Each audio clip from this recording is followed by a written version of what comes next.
On behalf of our center and our partners, the World Economic Forum and the Bill and Melinda Gates Foundation, I'd like to extend a very warm welcome to our audience here in New York, as well as our larger virtual audience participating online today. The Event 201 scenario is fictional.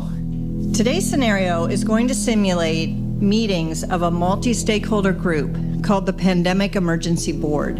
We're at the start of what's looking like it will be a severe pandemic. And there are problems emerging that can only be solved by global business and governments working together. There's been some conspiracy theories that are around about the potential that pharmaceutical companies or the UN have released this for their own benefit. And maybe this is a time for us to showcase some cases where we are able to bring forward some bad actors and leave it before the courts to decide whether they have actually spread some fake news. A new coronavirus. Infected people got a respiratory illness with symptoms ranging from mild flu-like signs to severe pneumonia. In related news, a significant demand for personal protective equipment like N95 masks and gloves are on the rise. Patients are overwhelming healthcare facilities. People are avoiding public spaces out of fear of infection and in compliance with public health recommendations. Our U.S. affiliate has just released polling results on public expectations for a vaccine, and 65% of those polled are eager to take the vaccine, even if it's experimental. I am not optimistic about having a vaccine in time to be relevant during this pandemic. With enough money and political will, anything is possible. Penalties have been put in place for spreading harmful falsehoods, including arrests. If the solution means controlling and reducing access to information, I think it's the right choice. The world saw large-scale protests and in some places riots. This led to violent crackdowns in some countries and even martial law. The public lost trust in their respective administration. Economists say the economic turmoil caused by such a pandemic will last for years. The societal impacts, the loss of faith in government, the distrust of news, and the breakdown of social cohesion could last even longer. We have to ask, did this need to be so bad?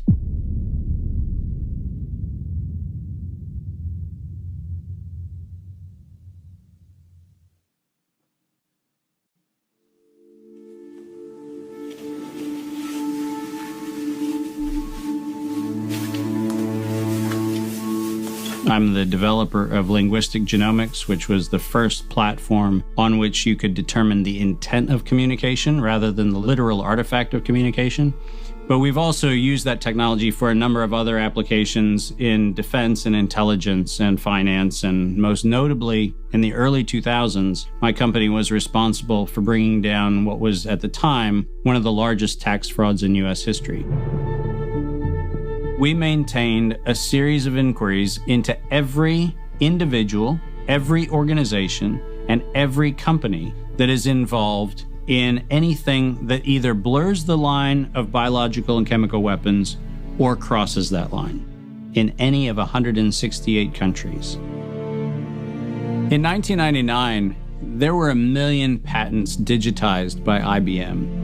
And those 1 million patents were the first time human innovation had been put into an electronic digital searchable format. We took that information and we did a very simple exercise using our linguistic genomics technology, where I made the horrific assessment that approximately 1/3 of all patents filed in the United States were functional forgeries, meaning that while they had linguistic variations, they actually covered the same subject matter. In 1999, patents on coronavirus started showing up. And thus began the rabbit trail. March 2003. Panic grips Hong Kong as a deadly new virus sweeps through the city. In 2003, the Center for Disease Control saw the possibility of a gold strike.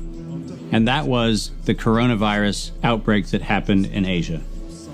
They saw that a virus they knew could be easily manipulated was something that was very valuable, and in 2003 they sought to patent it. And they made sure that they controlled the proprietary rights to the disease, to the virus, and to its detection, and all of the measurement of it. We know that Anthony Fauci, that Ralph Baric, that the Center for Disease Control, and the laundry list of people who wanted to take credit for inventing coronavirus were at the hub of this story. From 2003 to 2018, they controlled 100% of the cash flow that built the empire around the industrial complex of coronavirus. The World Health Organization has officially named the novel coronavirus the novel coronavirus outbreak. The World Health Organization has declared an international public health emergency. While we know that the coronavirus manipulation started with Dr. Ralph Baric in 1999. The major characteristics of SARS, MERS, and SARS coronavirus 2, it's a good way for you. Ralph Baric is the researcher at the University of North Carolina, Chapel Hill, who is famous for his chimeric coronavirus research. In 2002, there was a recognition that the coronavirus was seen as an exploitable mechanism for both good and ill. On April the 25th, 2003, the U.S. Center for Disease Control filed a patent on the coronavirus transmitted to humans. Under 35 U.S. Code Section 101, nature is prohibited from being patented. Either SARS coronavirus was manufactured, therefore making a patent on it legal, or it was natural, therefore making a patent on it illegal. If it was manufactured, it was a violation of biological and chemical weapons, treaties, and laws. If it was natural, filing a patent on it was illegal. In either outcome, both are illegal.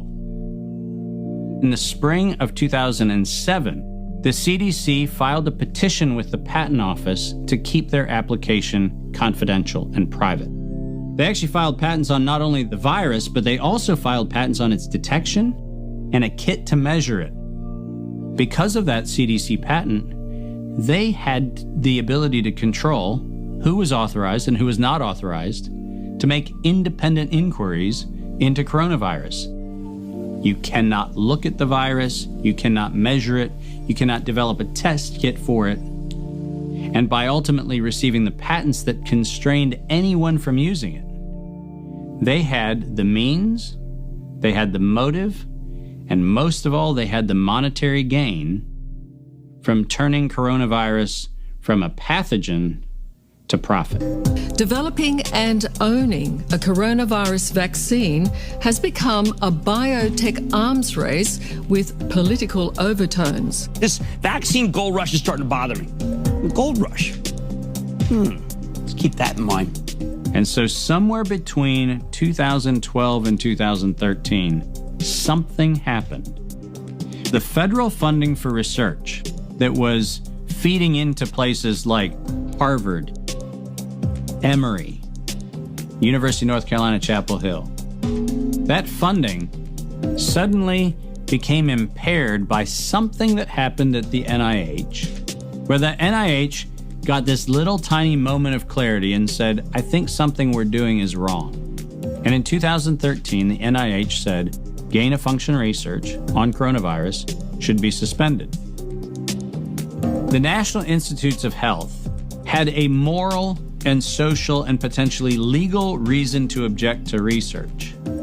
But the letters that were sent to the researchers essentially said, you are receiving notice that we're telling you to stop.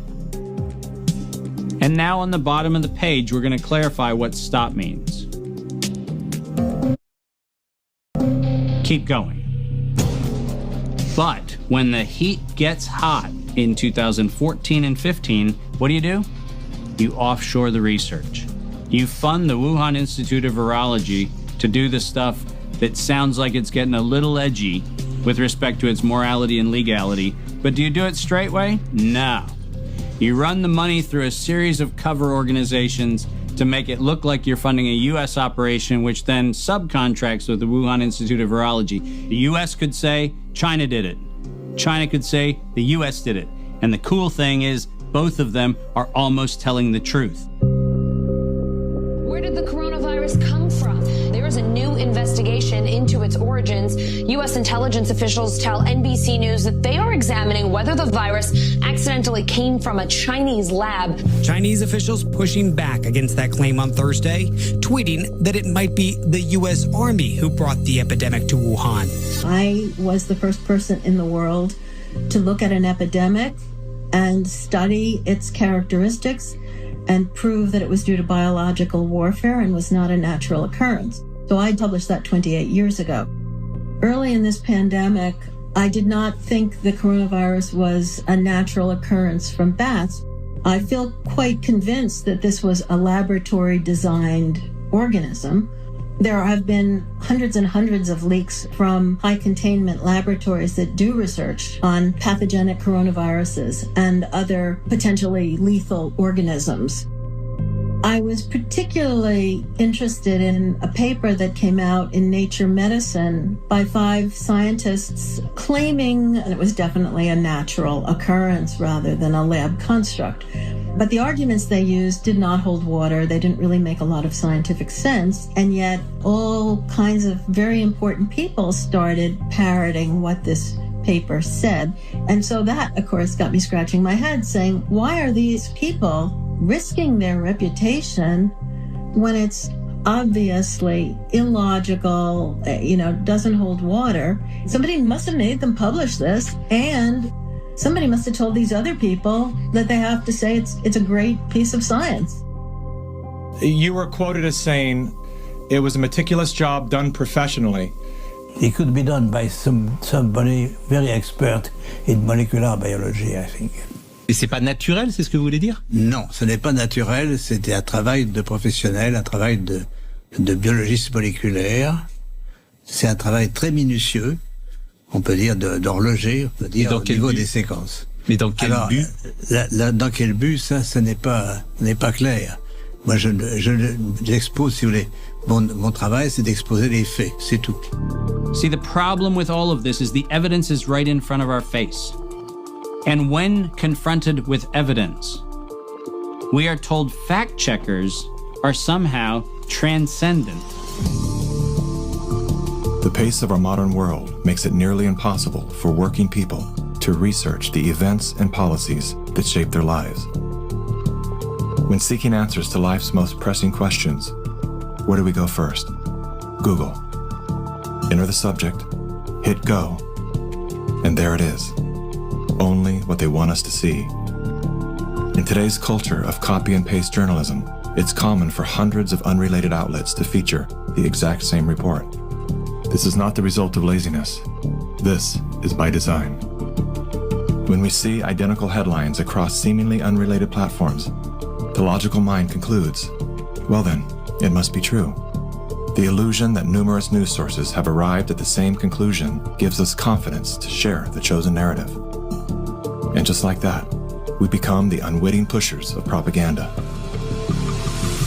Search engines are the holy grail for those seeking to control the narrative. Google is already more powerful in terms of its control over people's lives than almost every government on the planet.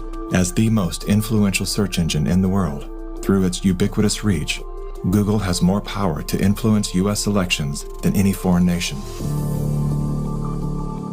You testified before this committee. You said in subsequent elections, Google and Facebook and Twitter and big text manipulation could manipulate as many as 15 million votes in a subsequent election? And the methods that they're using are invisible. They're subliminal. They're more powerful than most any effects I've ever seen in the behavioral sciences, and I've been in the behavioral sciences for almost 40 years. The blacklists is something that Google said didn't exist, and they testified that under oath. And nothing but the truth, so help you God. I do. Now, me as an engineer, I just did a search on Google's internal search engine, and guess what I found? It had blacklisted search terms like cancer cures. Why is Google deciding what people can and cannot search for? What was once an efficient tool for navigating the world of information is now a network for global surveillance, data collection, and social engineering. Now let's take a look at a few of the most commonly used fact checkers, beginning with Snopes. The husband and wife duo of David and Barbara Mickelson founded Snopes.com in 1995. They had no journalism background or training whatsoever. They built their fact-checking empire by using Google as their primary verifying source. The Mickelsons divorced in 2015. Barbara sued David for embezzling money that he had allegedly spent on prostitutes, as well as a lavish honeymoon with his new wife, who worked as an escort in Las Vegas before joining the Snopes cast of characters. In 2017, David Mickelson's new business partners filed a lawsuit accusing Mickelson of multiple counts of fraud and embezzlement. Snopes proclaims to be the internet's go-to source for discerning what is true and what is total nonsense. Yet one glance at their history of fact-free checking tells another story. When Dr. Mikovits claimed she was arrested without a warrant and jailed without a charge, Snopes rated her statement false. Had they bothered to explore the arrest documents, they would have seen that indeed there was neither a warrant nor signatures to officiate a charge, a fact that I confirmed with members of Dr. Mikovits' legal team. Was there a search warrant? No. And was she ever charged? No. Never charged with a crime. 100% correct. Judy has never been charged with any crime. Facebook's fact-checking arm, PolitiFact, is owned by the Poynter Institute, which has received substantial funding from big pharma allies such as Google and the Bill and Melinda Gates Foundation. Like Snopes, PolitiFact has a history of misleading the public. In late January of 2019, PolitiFact, Snopes, and FactCheck.org raced to squash the notion that coronavirus and its treatments were patented. They reviewed only 3 of the 4,452 publicly available patents, which unmistakably show that SARS coronavirus detection and treatment have been widely patented by both the public and private sectors. Facebook's founder pledged to the WHO, saying they would remove false claims and block exploitative ads. They're working with the World Health Organization and with the NHS, so they have a hotline, if you like, from those official sources. Wikipedia is the go-to destination for introductions to people, places, and things. Wikipedia is supported by the Wikimedia Foundation, a non-profit parent organization with a long history of politically tied funders. Many named, many anonymous. What exactly does a Wikipedia donor receive in exchange for their generosity? What began as an unbiased open-source platform is now weaponized to undermine the work and reputation of anyone deemed a threat to its stakeholders. And once they smear you, they lock you out from making corrections to your own bio. In summary, most independent fact-checkers are neither independent nor factual. Simply put, they are political spin machines. And so what they have done is they've decided that there's an approved narrative. If it is in line with the CDC's public pronouncements, and if it's in line with the World Health Organization public pronouncements, it is presumed to be correct. I don't have to remind many Americans that the Center for Disease Control was the one that said you should use DDT in your homes. Used right, it is absolutely harmless to humans and animals. Remember the name, DDT. It spells certain death. A scientific panel today reported that pesticides may indeed represent a grave threat to mankind. Remember the swine flu scare of 1976?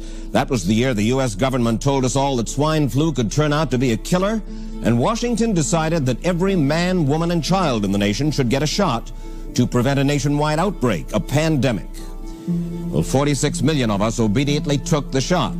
Did anyone ever come to you and say, there's the possibility of neurological damage if you get into a mass immunization program? No. No one ever did? No. I can't believe that they would say that they did not know that there were neurological illnesses associated with influenza vaccination. That simply is not true. We did know that.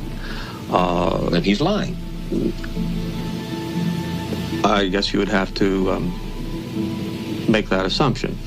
Then why does this report from your own agency list neurological complications as a possibility? You didn't feel it was necessary to tell the American people that information. Dr. Sensor's CDC also helped create the advertising to get the public to take the shot. The vaccines are safe, so roll up your sleeve. And now Americans are claiming damages from Uncle Sam amounting to $3.5 billion. By far the greatest number of the claims, 2/3 of them, are for neurological damage or even death. there are serious concerns tonight about how well the CDC controls dangerous germs at its own labs after yet another safety lapse. For the third time in a month, the CDC acknowledged deadly pathogens were handled incorrectly in government labs. That CDC is the CDC that allegedly is looking out for your public health. When we start with the assumption that the official dogma has to be the objective standard, then what fact checkers look for is a piece of published media that confirms the statement made by that particular organization. And then debunkers and conspiracy theorist blower-uppers come in and say, we're going to make this thing clearly the scam that it is. Every media outlet that is in the public media right now has planted evidence, and they have re-ranked pages. So if you look today at face mask wearing, and if you look today at social distancing studies, you will see the studies that used to be number 1, number 2, number 3 on the pages of PageRank search don't exist anymore. And what is there are studies that wind up having headlines that support the common narrative. They're planting evidence to back into the narrative of the story that they're looking for. Because it turns out that after every single effort to disrupt the electoral process has failed, you suddenly have nature's gift, COVID-19. You're going to be hearing more about advanced guidelines? Because if you can keep people from assembling, guess what they're not talking about? They're not talking about the issues of the campaign. If you can keep people in their homes, the only source of information that you can have is what you curate for them. Now I know how to target my electorate. They're in the only place I allow them to be, being fed the only message I'm allowing them to hear, through a media that I control.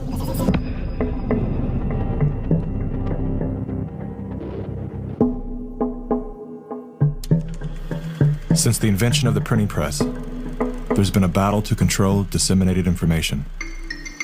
In the early 1900s, oil tycoon John D. Rockefeller took control of every newspaper and news editor of his era. He became America's first billionaire, paving the way for the power-hungry ever since. Thus began the gold rush for the modern world's most precious resource, the narrative. Do you have any people being paid by the CIA who are contributing to a major circulation American journal? During a Senate committee investigation, it was revealed that the CIA had been conducting a covert operation to infiltrate and control U.S. media. They called it Operation Mockingbird.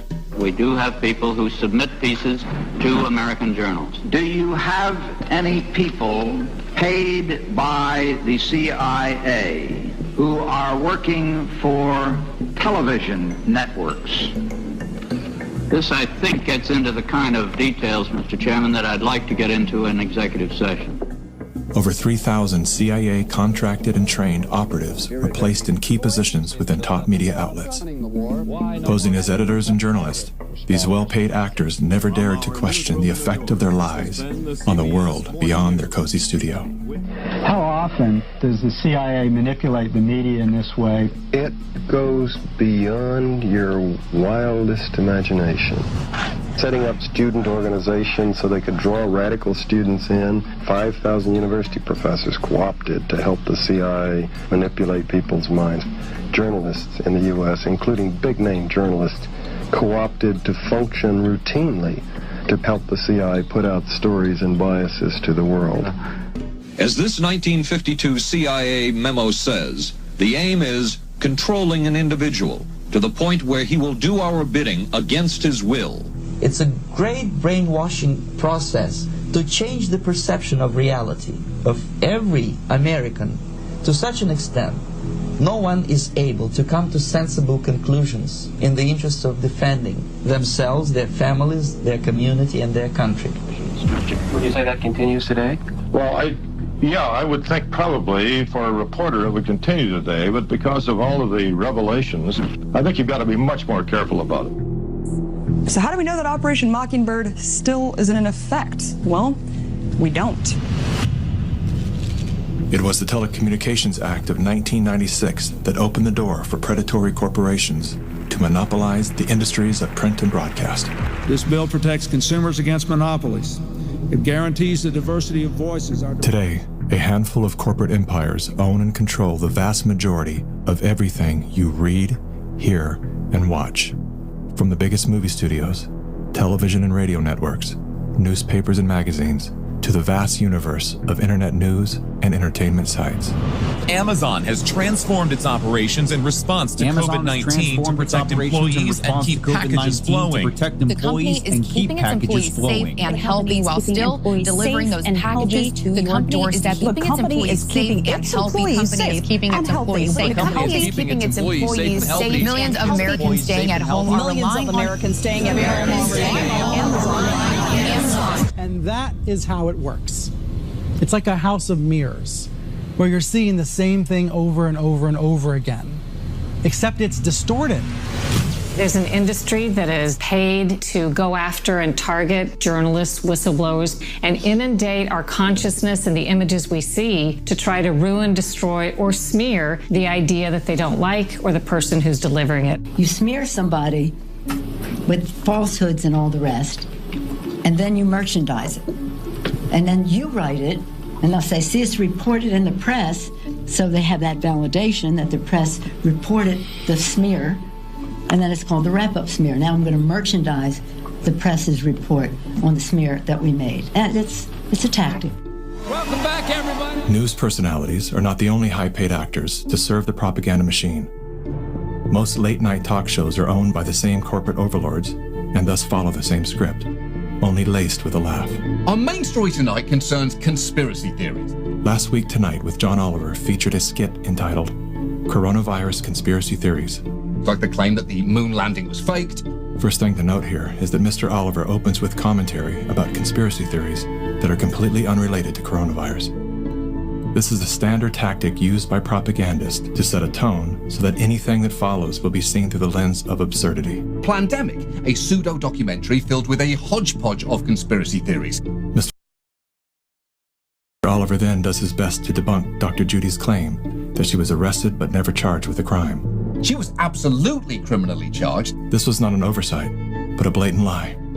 Prior to the taping of this episode, Mr. Oliver had the official arrest documents that clearly prove that Dr. Judy was never charged with a crime. Mr. Oliver then attempts to debunk the idea that a beach, aka nature, holds any value in boosting our body's natural immune system. Instead of challenging the point with science, he kills it with a smear.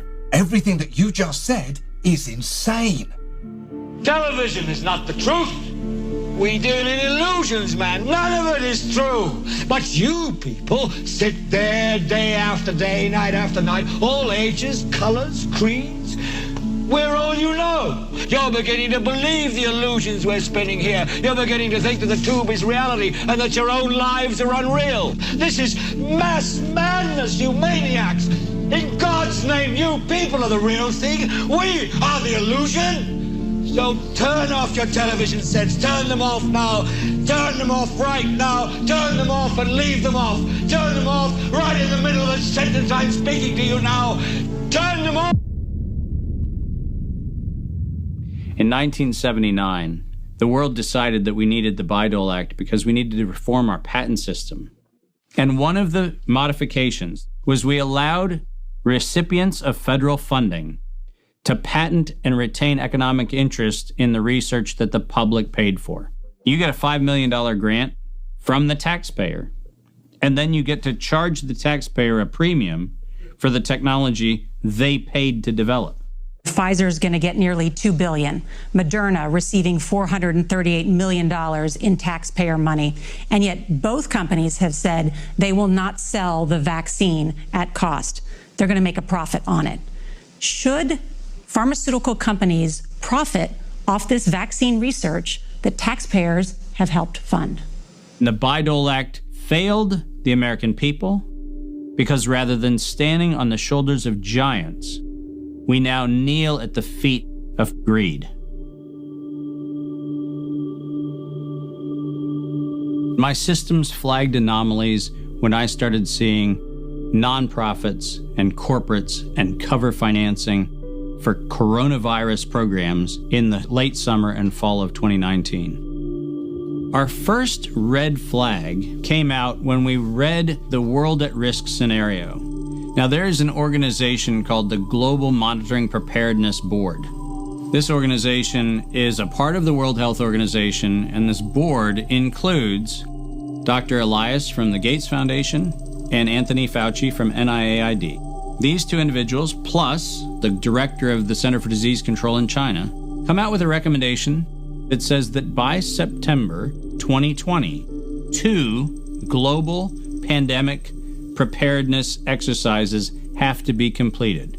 And one of them has to be done on the release of a respiratory pathogen that then gave rise to an October event, Event 201. On behalf of our partners in the Bill and Melinda Gates Foundation, Event 201 took place 5 months before COVID-19 was declared a pandemic.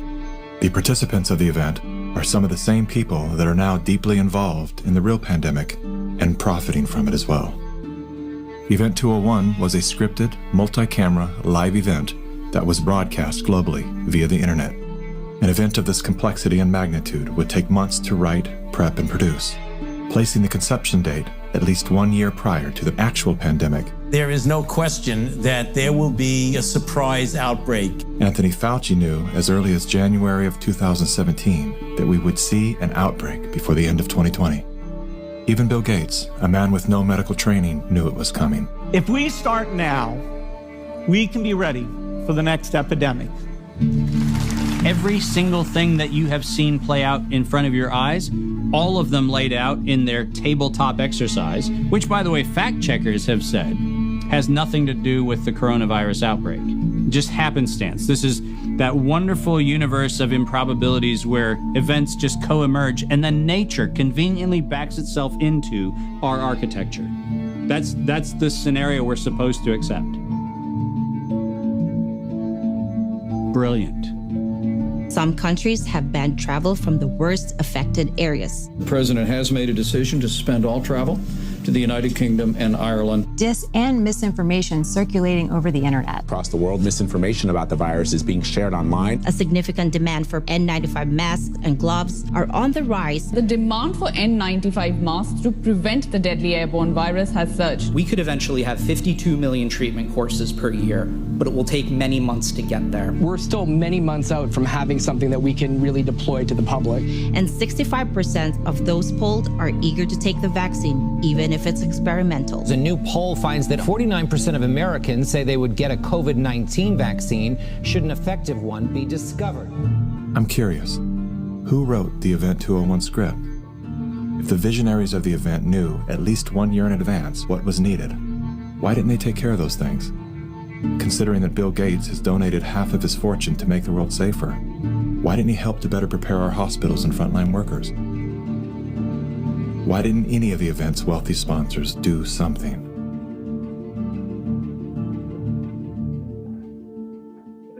Now here we are. We didn't simulate this. We didn't practice. On behalf of our partners in the Bill and Melinda Gates Foundation. So both the health policies and economic policies, we find ourselves in uncharted territory. Event 201 was not the first scripted exercise to prophesize the future with astonishing accuracy. Leaders of global health and business have been seeding reality with fictional scenarios for several decades. The scenario obviously is fictional. 1 year prior to Event 201, many of the same sponsors, hosts, and actors came together to produce a tabletop pandemic simulation for a fictional virus they branded Clade X. 1 year to produce a vaccine for this is too long. We should have stockpiled, we didn't, but we're going to have to look at that vaccine question to see if we can speed up the delivery. And if we do not have the public with us, we're in big trouble. In 2010, the Rockefeller Foundation released a 54-page document called Scenarios for the Future of Technology and International Development. Page 18 features the pandemic scenario, Lockstep, a world of tighter top-down government control and authoritarian leadership, with limited innovation and growing citizen pushback. China's government was not the only one that took extreme measures to protect its citizens from risk and exposure. During the pandemic, national leaders around the world flexed their authority and imposed airtight rules and restrictions, from the mandatory wearing of face masks to body temperature checks at the entries to communal spaces like train stations and supermarkets. Even after the pandemic faded, this more authoritarian control and oversight of citizens and their activities stuck and even intensified.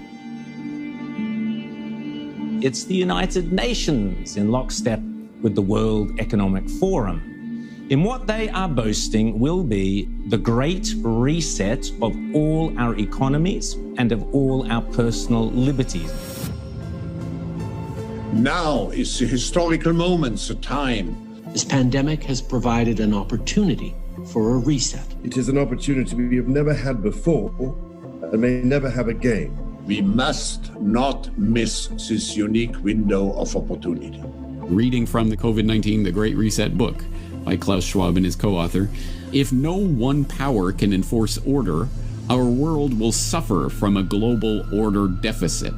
Think about that, reread that sentence. If no one power can enforce order, our world will suffer from a global order deficit. In short, we need a great reset. But how do the World Economic Forum and the United Nations intend to bring about this great reset they keep promising us? Well, they need national and state governments and other bodies to play along. And one of the key tools they are using is a three-word slogan: build back better. We will build back better from the COVID crisis. Build it back better. To come back stronger and build back better. Build Canada back better. Build back better has bizarrely been the slogan for all sorts of different political groups around the world. Bill Clinton used it to promote the Clinton Foundation after the Haiti hurricane disaster. The recent cholera outbreak serves as a stark reminder of the urgency we face to address the strengthened reconstruction efforts in Haiti to help the people build back better. Haitian activists staged a protest outside Hillary Clinton's Manhattan office. The demonstrators claim billions of dollars were stolen through the Haiti Reconstruction Commission headed by Bill Clinton. They also say Haiti was used as a cover for foreign governments to funnel kickbacks of possibly hundreds of millions of dollars through the Clinton Foundation. Given that Clinton himself was the one who coined this term, build back better, there's been very little transparency and accountability despite all these buzzwords, sustainable development, community consultation. Any disaster can be the perfect excuse to build back better by using the money that should be going to disaster relief to instead subsidize the UN agenda at the same time as making renewables investors very rich. So behind the great Haiti disaster story, that is used to cover up what Big Pharma, Big Oil, Big Bank is actually doing. The absolute first thing we have to keep in mind with the Great Reset is that this has absolutely nothing to do with any sort of virus or disease or anything of the sort. This is a coordinated agenda that has been years in the making. This isn't meant to end. The so-called Great Reset, which is deliberately designed to strip away your liberties and your rights using the tools of oppression and the opportunity provided by the COVID pandemic. Here we are now with an economy in crisis, but with an incredible opportunity, not just to build back to where we were before, but better. It designed your cute and adorable pal Grover with a message for listeners of the Great Reset. I know a thing or two about resetting. I reset my alarm clock every morning. But you are talking about resetting the entire world.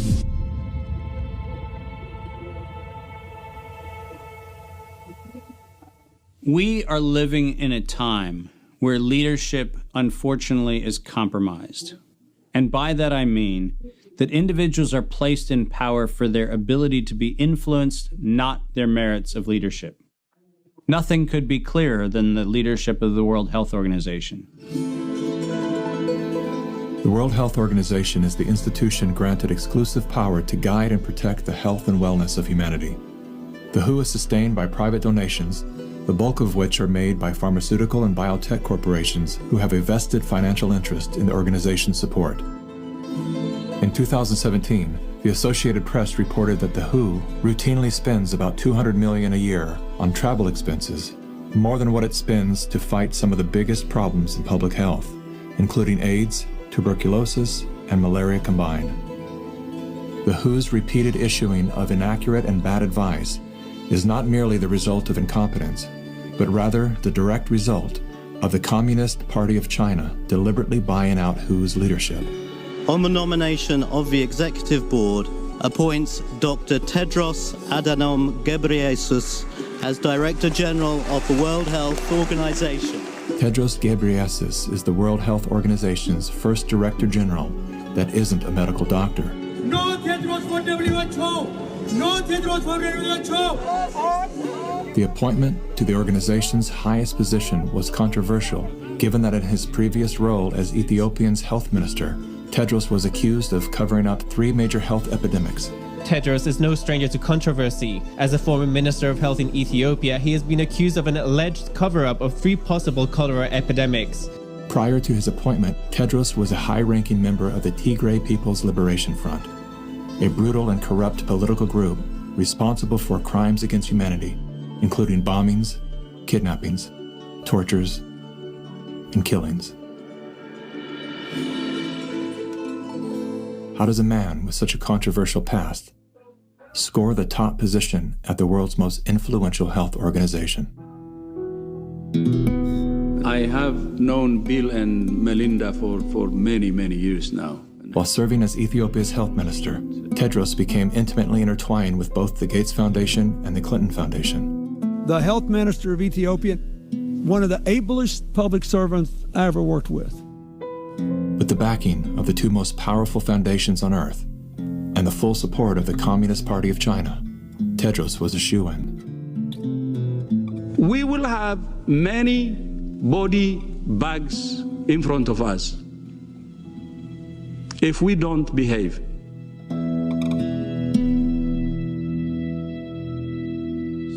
You cannot find a person promoting this scenario that's not part of the interlocking directorates of the World Health Organization, the CDC, the NIAID, or the organizations that are the philanthropic cover organizations that fund them.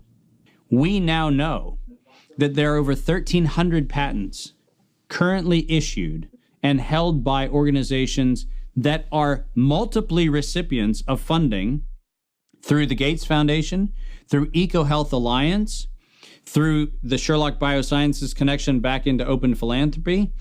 And all of them also have links directly to NIAID, Anthony Fauci's funding sources. If you have conflicts of interest in the funding and in the decision-making and in the inside knowledge that you have between competing or competitor organizations, that is a violation of the antitrust laws of the United States. These are federal crimes. If you had the power to immediately fix whatever's wrong with our current medical system, where would you start? Conflicts of interest. About 40 or 50 years ago, pharmaceutical CEOs actually went to jail if they knowingly sold a bad product and concealed information about the problems with that product. Since then, all they have done is paid fines. And so selling a product and concealing information about it is okay because paying the fine is considered the cost of doing business.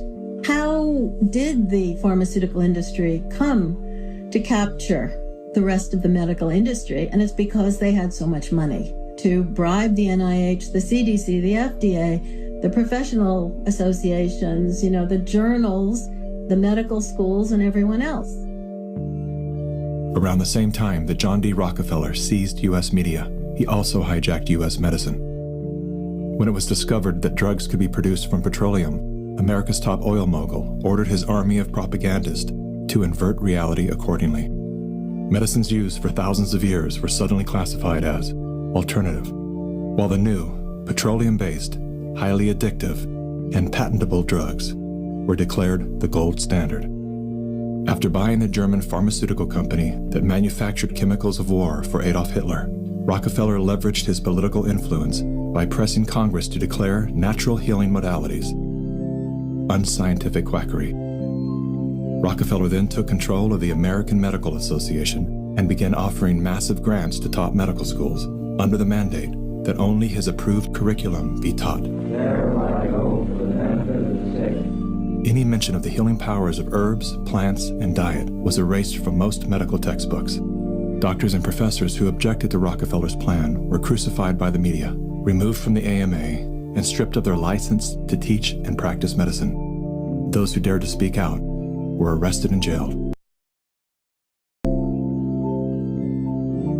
When evidence began to emerge that petroleum-based medicines were causing cancer, Mr. Rockefeller founded the American Cancer Society, through which he suppressed that information. John D. Rockefeller is duly credited as the founder of the pharmaceutical industry, and the reason that medical error is currently the third leading cause of death in America.